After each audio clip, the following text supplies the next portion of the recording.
this you might know, this week I kind of took some time to do a lot of praying, studying, and reading. And part of this week, I also had to write the message for tonight. And I sat down at my computer and had to write a short message for a Thanksgiving in the year 2020. And I did not realize how much healing I would get in just writing this message. Of all the things I did last week, reading different books and things, writing this message gave me the most healing, believe it or not. Yes, this is a Thanksgiving service for 2020. I can't even properly celebrate Thanksgiving this year. It's different, right? I will not be seeing a large portion of my family. We may have a turkey. However, no one in my family really eats it, so we're going to have a lot of turkey left over. The same might be for you as well. But this year, it's not just the pandemic either. I thought about a lot of things that happened this year, and so I jotted some of them down. Kobe Bryant and his daughter, they died in a helicopter accident, and I remember my stomach just turning with that one. I don't know why. People pass away all the time, but for some reason that one really hit me with all the other kids and family people members on that helicopter. Then the pandemic hit, and then there was fires like all over the world that would not go out. There was no school for my kids, and now we're even back to no school. It just shut down again till we don't know when. The economy tanked. There was riots and social unrest this year. An election that left us super divided, if we already were divided. Top it off, we have hurricanes now, and then we had a week where Sean Connery and Alex Trebek, they died in the same week, and I know that may seem small to a lot of things, but it's just like they're really good people, and it would be easy to just say, well, let's sail this one in. Let's just skip Thanksgiving this year, because I don't know what I'm thankful for with all of this. But we as Christians know that the Bible talks a lot about suffering. A lot. And so my passage tonight comes from James, and it's in the Message version. I like to sometimes use the Message version.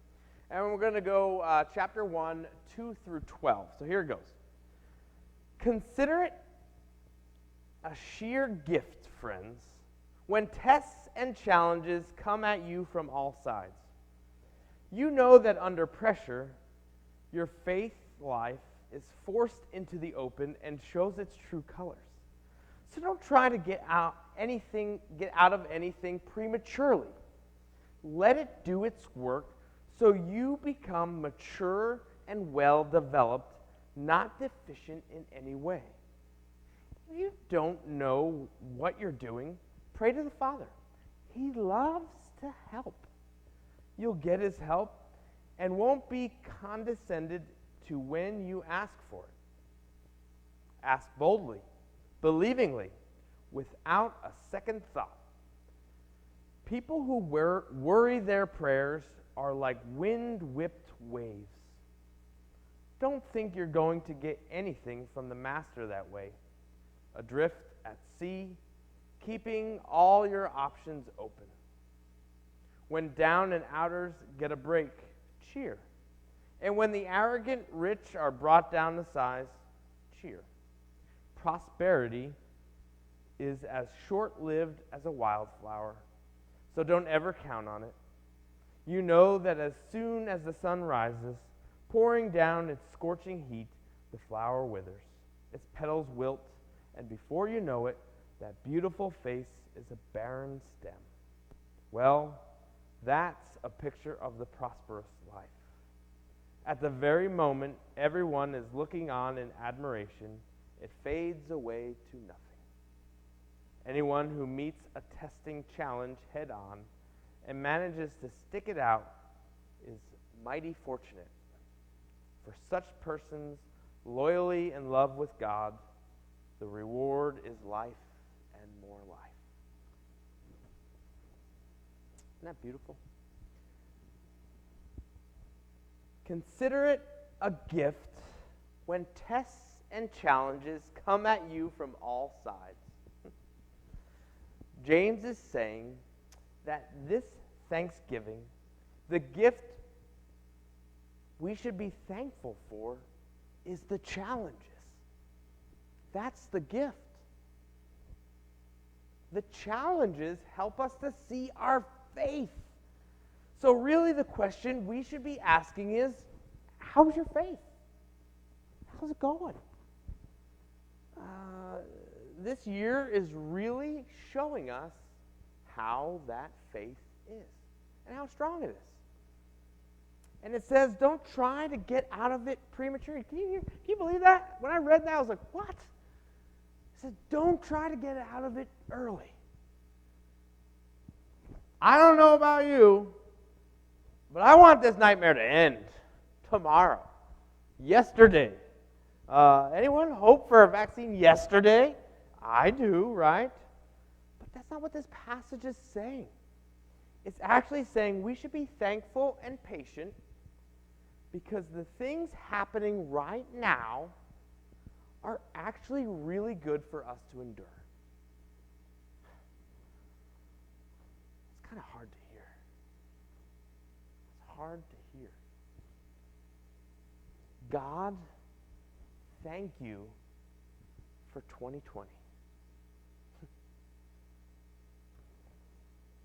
Anyone saying that? I didn't. I'll be honest. I didn't. It says you will become more mature and more well-developed. You ever think of this? Maybe 2020 is preparing us as a church, us as people, us as a country, as a world. 2020 is preparing us for something that we're going to do in the future. Remember, think about that. We sit in our mess, right? We sit and we're like, oh, this is horrible. This is awful. But do you ever think that maybe we're being prepared for something really great? Maybe we had to hit a 2020 to be prepared for the amazing thing that we'll produce in 2022, 2025. Who knows? Maybe we will desire real community again. Karen Shelton, she's not here, but hopefully she'll see this. She said the other week, she's like, I just want to give you a hug. And I was like, I just want to give you a hug. Maybe we will desire that again. Maybe our community will desire to be in a place and love being with each other and not through the virtual aspect or social media aspect. Maybe we will desire, and maybe this is preparing us for real community. Maybe we won't take education for granted anymore. Or treating people with kindness anymore.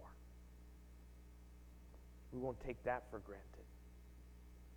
Maybe we can hope that 2020 is changing us. We may not feel it right now, but it will.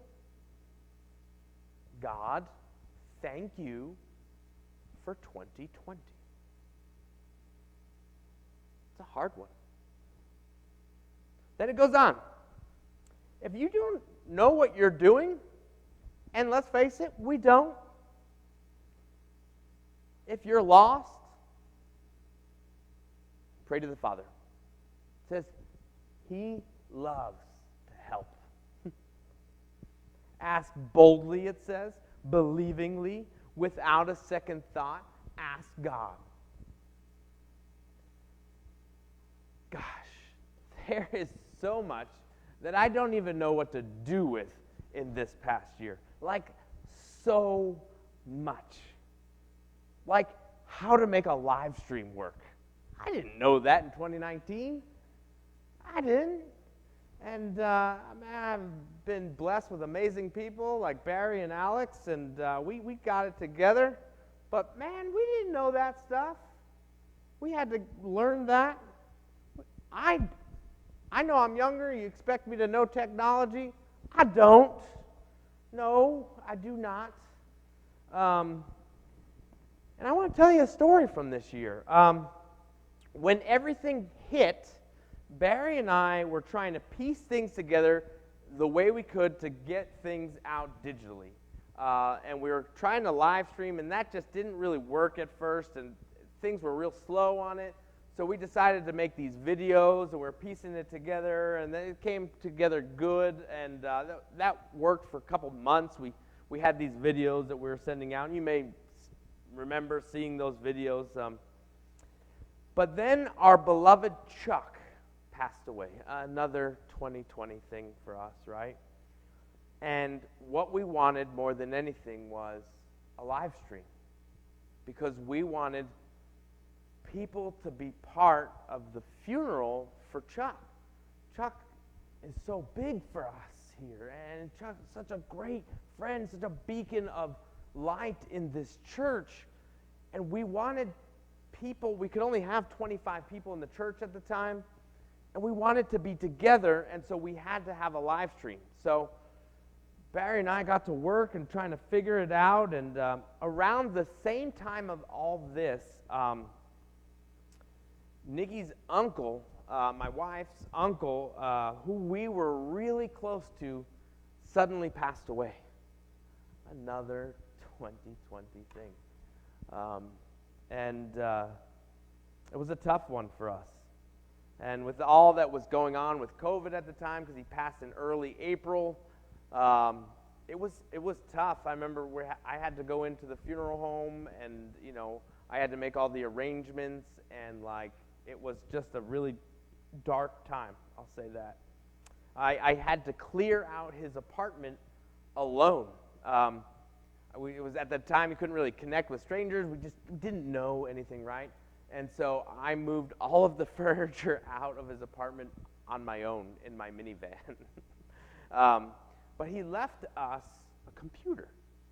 And I was like, I have a laptop. I don't know. I don't think I'll need this one, but I'll just throw it to the side. Who knows? You never know when you need a computer. But he left that for us, right? And held on to it.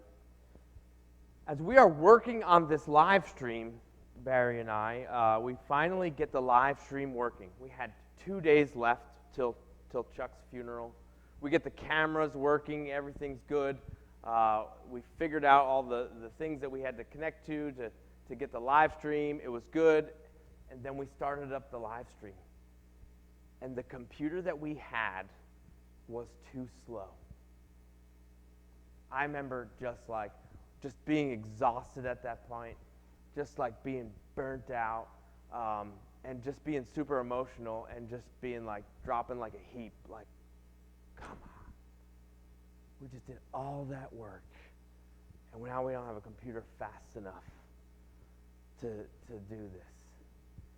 Then I thought about the computer that was sitting there from my uncle. And because I remember praying and God, I give up. That's it. This, I can't take any more. Then I thought about that computer. We hooked it up. It was super fast. It's the one we're using right now. When you are lost, you don't know what you are doing, pray to the Father. He loves to help.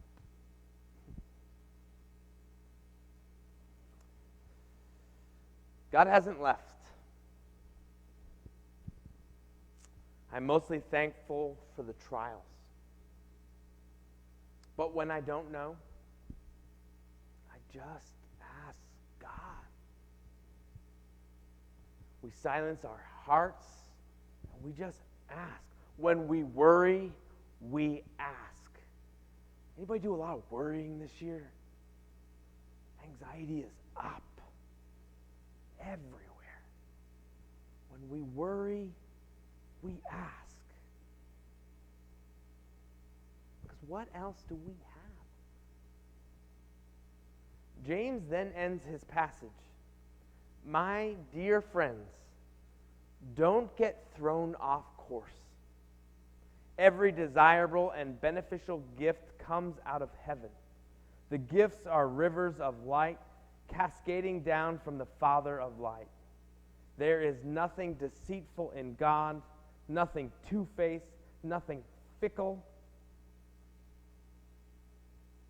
I'll be honest, this year hasn't felt like a beautiful river of light cascading down from the Father of light. But what God is actually taking the river of garbage that we've been seeing, and He's been actually transforming it into a river of light. Maybe God takes garbage, a river of garbage, and turns it into a river of light. And all it takes is a bunch of believers who know better than to give into the pressure of all the world that says, forget this year, let's move to 20. When New Year's hits, you know people are going to be celebrating 2021 coming around. But right now, we're thankful for 2020. Maybe that's our job, to be thankful in this heap of mess. It may look like junk. It may feel like junk. But consider it a sheer gift when tests and challenges come at you from all sides. You know that under pressure, your faith is forced out into the open. I end with, so, how is your faith? There is so much noise around us, isn't there? It's very loud. 2020 is a loud year.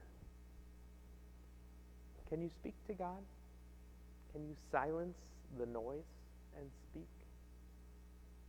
Can you stay quiet enough to listen? Let us be thankful because God has not gone anywhere, not even in 2020. Let's pray. Lord God, we thank you. We thank you for the trials. You have shown us our faith. And maybe it's not been there very much, Lord. But today we turn to you.